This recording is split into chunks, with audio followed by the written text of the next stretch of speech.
Bonjour à vous tous. Aujourd'hui, on va commencer le cours de la reproduction chez les plantes ou chez les végétaux. Donc, comme chez les animaux, la reproduction chez les végétaux se fait par plusieurs façons.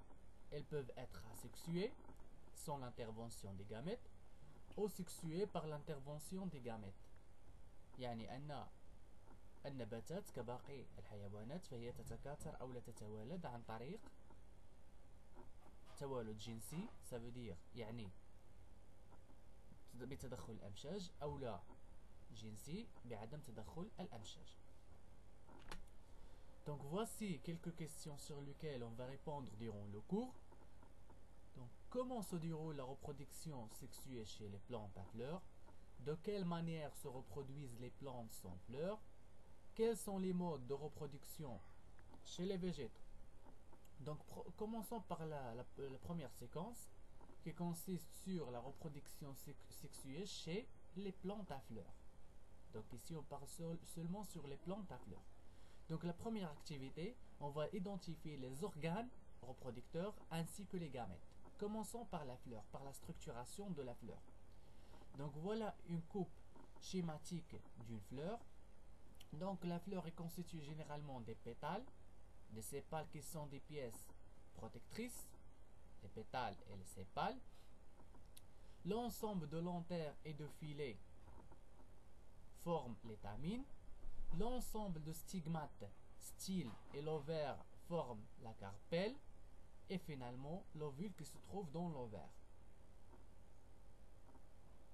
Ainsi que le réceptacle floral et le pédoncule floral.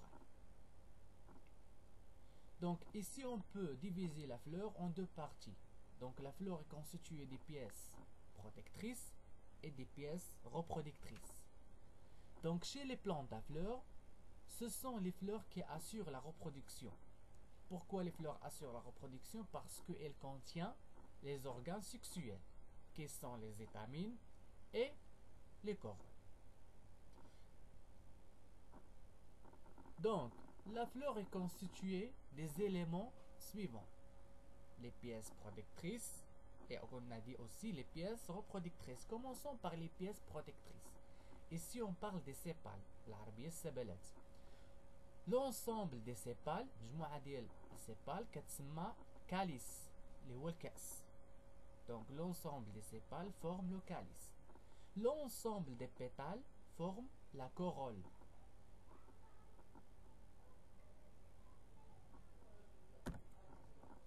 Maintenant, passons aux pièces reproductrices. Regardez ici. Les pièces reproductrices, ça veut dire, on parle ici de l'étamine et de l'ovaire et de pistil. Donc, quand on parle de l'étamine, ça veut dire qu'il contient l'antère et le filet. Par contre, le pistil est constitué de stigmates, de style et l'ovaire qui contient les ovules. Voilà les pièces reproductrices mâles. L'étamine. Donc, la pièce reproductrice mâle.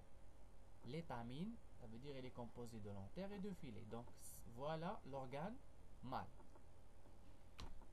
Donc, au niveau de l'organe mâle, au niveau de l'antère, ça veut dire ici, on trouve des sacs polliniques. Ça veut dire qu'elle contient des graines de pollen. Voici le schéma du grain de pollen. Donc, il est constitué de deux noyaux. Ça veut dire deux cellules ici, une cellule végétale et une cellule reproductrice. Voilà le gamète. La cellule reproductrice, on parle ici de gamète. Cellule végétale, cellule reproductrice. Chaque cellule contient un noyau. Donc, comme toutes les cellules, il est évidemment composé de cytoplasme, membrane cytoplasmique, etc. Donc, qu'est-ce qu'on a dit? Les pièces reproductrices, commençons par les pièces reproductrices mâles, les étamines. Donc, en arabe, l'asliya, représente les organes mâles de la fleur. Chaque étamine est formée d'une antère et un filet. L'antère en arabe, c'est el-mi'bar, contient des graines de pollen. Pardon, il y a ici une erreur. Donc, graines de pollen. حبوب اللقاح. Maintenant, passons aux pièces reproductrices femelles. Ici, on parle de carpelle ou pistil. C'est la même chose, soit on dit carpelle, soit on dit pistil. Donc, généralement, il est formé de stigmates, styles et l'ovaire. Au niveau de l'ovaire, on trouve les ovules, évidemment. Donc, si on identifie, on savoir la structure de l'ovule, qu'est-ce qu'on va trouver? On va trouver 3 cellules antipodales, une cellule centrale qui contient 2 noyaux, voilà, très très grosse, 2 synergides, et au-dessous, on trouve une osphère, voilà le gamète. Donc une osphère. Donc l'osphère, c'est le gamète. Où se trouve? Il se trouve dans l'ovule. Où se trouve l'ovule? Dans l'ovaire. Où se trouve l'ovaire? Donc il fait partie de pestil. Donc l'organe femelle, c'est le pestil. Et au niveau du pestil, on trouve l'ovaire. Et dans l'ovaire, il y a plusieurs ovules. Et chaque ovule, il contient le gamète qui s'appelle une osphère, alboïdat. Les ovules ici, alboïdat. Par contre, chez les animaux, on dit alboïdat. Ici, on parle de alboïdat. Fais attention. Donc, le pistil, ou le médaqa, représente l'organe femelle et constitué d'un stigmate, meisim, d'un stylet, qalam al-meisim, et un ovaire, les walmabed, qui contient les ovules. On a les ovules, هما البويضات ماشي البويضات. البويضات عند الحيوانات. Ici on parle de البويضات. Fais attention. Comme remarque, ces remarques, il faut retenir ces remarques. Donc ici, l'ensemble des étamines, on parle de l'androcée.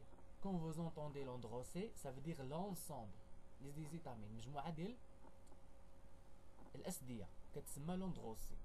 L'ensemble des pistils, on parle de gynécée.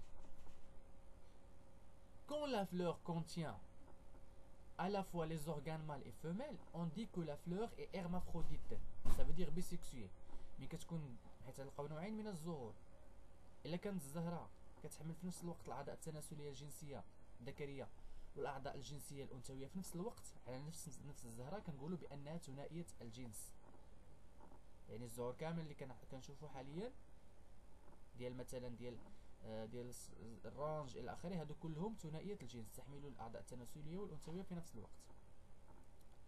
Par contre, quand la fleur contient un seul organe de reproduction, soit mâle, il y a ici une erreur,